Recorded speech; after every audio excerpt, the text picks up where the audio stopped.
Inilah kisah Kenshin dan Kaori, kisah pemuda kaya yang menyamar jadi cleaning service versi Kaori TV, episode 588. Pawawan yang melihat ada polisi berpangkat jenderal, serta pula beberapa pimpinan perusahaan. Pawawan pun terkaget jadinya, bertanya-tanya dirinya, begitu pula dengan anak buahnya, serta juga pengacaranya, yang melihat kedatangan penasehat-penasehat hukum yang terkenal. Nampak Bang Hotman dan koleganya tiba-tiba ke tempat ini. Pengacara Pawawan pun dibuat kaget jadinya. Mereka bertanya-tanya, ada apa memangnya? Apa ada kasus yang besar di sini? Pengacara Pawawan mengira serombongan orang-orang itu hendak menyidak kasus yang penting. Sika yang bersama orang tuanya pun demikian.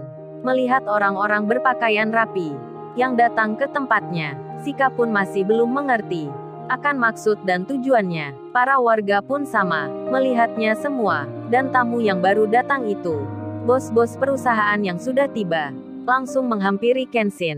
Anak buah Pawawan pun tak berani melarangnya. Mereka hanya melihatnya, orang-orang yang lewat di depannya, dan para bos itu langsung menyapa.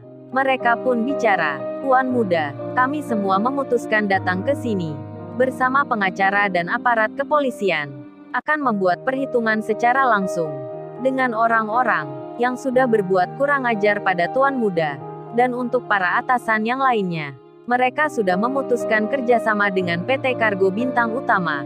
Jadi perintah tuan muda sudah dijalankan." Pawawan dan anak buahnya pun melihatnya. Mereka pun mendengarnya, terperanjat jadinya, tak bisa berkata-kata, hanya melongo di tempatnya. Kaget-kagetnya luar biasa, takut-takutnya tak terkira. Ternyata yang disebut Pak Rega di telepon baru saja. Orangnya ada di sini. Tuan muda yang dihormati. Pawawan jadi syok seketika. Pawawan pun ketakutan, karena melihat polisi berpangkat jenderal sedang bicara dengan pemuda itu. Sika pun demikian. Para warga pun sama, dibuat terheran semua, melihat kejadian yang tiba-tiba di depan mata. Sika pun dengan samar mendengarnya. Cowok itu dihormati orang yang baru datang, seperti disebut tuan muda. Sika merasa tak percaya, dan dilihatnya lagi kartu nama yang ada di tangannya. Kenshin pekerjaan cleaning service. Tak ada yang spesial di situ. Tak ada jabatan lain yang terbaca. Sika pun jadi bertanya, mengapa orang-orang yang sepenting mereka menghormati cowok itu, mengenal dan menyapanya ramah, padahal dia kerjanya cleaning service. Sika merasa tak masuk akal sekali. Hal itu bisa dimengerti, karena memang dirinya juga melihat sendiri. Cowok itu dulu tinggal kos bersama Iwan. Kerjanya juga sama, cleaning service pula. Kok bisa dihormati kayak begitu? Sika bingung sekali. Para warga pun demikian. Jadi terheran semua. Mereka yang sebelumnya mengira Kenshin dan Iwan menyerah. Begitu pula dengan Sika yang merasa kasihan dengan Kenshin. Kini mereka bertanya-tanya, menjadi penasaran sekali dibuatnya. Dan Pawawan sendiri kemudian didatangi Bang Hotman. "Oh, jadi Anda rupanya pemimpin perusahaan yang tak tahu diri. Sudah berani-berani bilang ke tuan muda gila segala. Bahkan menyuruh bunuh diri, lompat dari pesawat, dan dibuang ke tempat sampah. Sekarang lu tahu akibatnya. Tak ada perusahaan yang mau kerjasama dengan perusahaanmu itu. Baru kaya dan jadi bos saja sudah belagu." Pemimpin-pemimpin perusahaan yang lain pun juga datang. Mereka satu persatu bicara, "Wah, rupanya ini orangnya di video WhatsApp tadi, yang membuat marah kita pimpinan 73 perusahaan. Karena berani menyuruh anak buahnya melempar putung rokok ke tuan muda." Kenshin pun mendengarnya, merasa bertanya dirinya, kok mereka bisa tahu akan kejadian itu, serta pula percakapan tersebut. Kenshin pun langsung menerka, pasti Iwan yang merekamnya, dan mengirimkannya pula, dan Pawawan yang bersama anak buahnya menjadi keder di saat itu juga. Bagaimana tak demikian? Saat ini ada polisi berpangkat tinggi, ada pengusaha-pengusaha ternama, ada pula pengacara yang hebat, yang tak sedikit jumlahnya, menghormati pemuda itu, dan ada di pihaknya. Pawawan yang baru mendapat kabar akan perusahaannya yang berhenti, kini jadi tahu dirinya. Ucapan pemuda itu tak main-main, bukan gertak sambal, seperti yang dikiranya. Pawawan pun sangat terheran sekali, bercampur khawatir resah dan cemasnya yang tinggi. Pawawan bertanya-tanya, Bagaimana anak itu bisa memerintah akan bos-bos perusahaan yang besar untuk menuruti apa maunya, padahal usianya masih muda? Kok bisa mengenal mereka, serta punya pengacara yang hebat? Di tengah rasa gelisahnya, Pak Wawan jadi penasaran dibuatnya.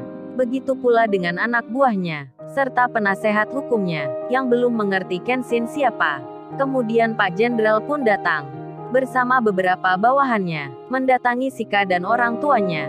Pak Wawan yang melihatnya, semakin takut dibuatnya. Pak Jenderal itu bilang, "Oh ya Mbak Sika ini, saya baru saja mendapat cerita dari Mas Kenshin yang ada di sana. Katanya Mbak Sika ini pegawainya pengusaha itu, dan diancam akan disita rumahnya. Dengar-dengar berdasar rekaman yang saya dengar tadi, katanya Mbak Sika menolak perintah atasannya, hingga pengusaha itu tak terima. Memangnya perintah apa itu?" Sika pun dak-dikduk dibuatnya. Begitu halnya dengan kedua orang tuanya. Tak menyangka ada polisi berpangkat jenderal yang menanyainya secara langsung. Sika pun menjawabnya dengan apa adanya. Kalau atasannya itu ingin mengajaknya hal yang tak baik, mengajaknya berbuat asusila, dengan janji-janji naik jabatan. Dirinya berkali menolaknya, namun bosnya itu tak terima. Dan kemudian main ancaman, hingga ia melapor ke polisi. Tapi tak pernah ditanggapi. Jadinya rumah kami ini akan disita. Pak Jenderal pun mendengar semuanya. Pak Jenderal lalu berkata, "Oh ternyata itu benar adanya laporan yang tak ditanggapi itu. Karena mereka punya kenalan oknum polisi yang bisa diminta sesuai keinginan mereka. Mbaknya tidak usah khawatir. Saya akan memanggil oknum polisi itu ke sini. Termasuk yang tadi yang ikut berjaga dan mengawal pengusaha itu. Saya mau minta juga keterangan pada mereka.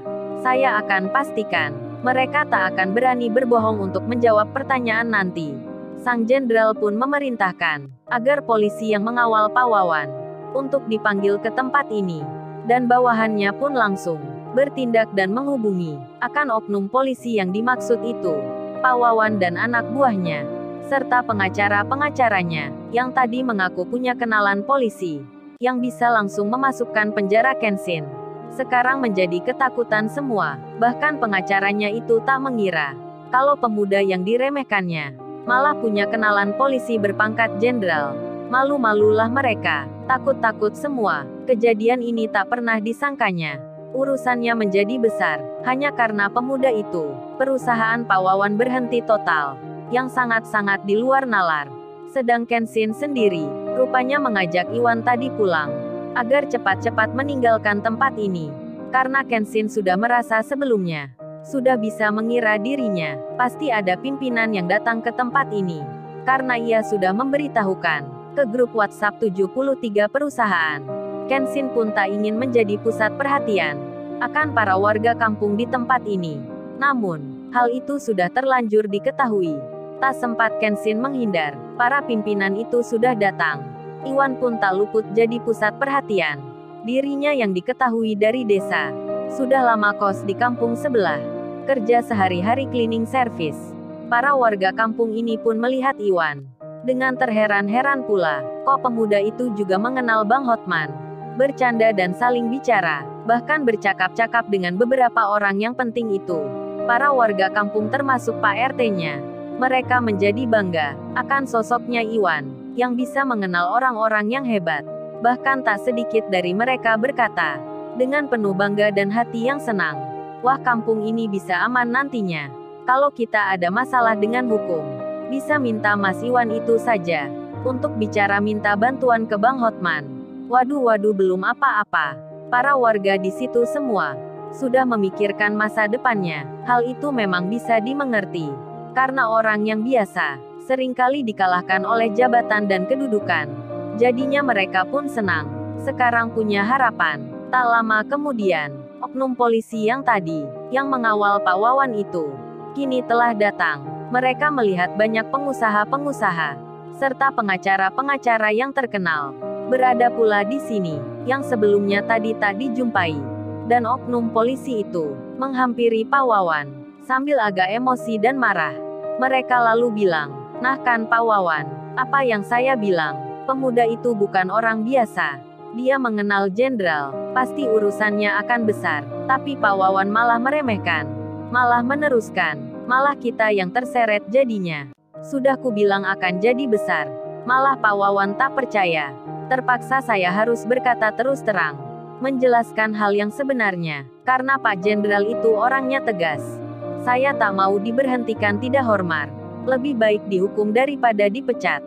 Waduh gawat-gawat. Oknum polisi yang sebelumnya menjadi pengawalnya Pak Wawan akan berkata membongkar kejahatan yang dilakukan. Dan tamat-tamat sudah akan Pak Wawan dan anak buahnya. Mereka terancam dipidana, termasuk pula pengacaranya. Lalu, bagaimana kisah selanjutnya? Subscribe channel ini untuk episode berikutnya. Terima kasih.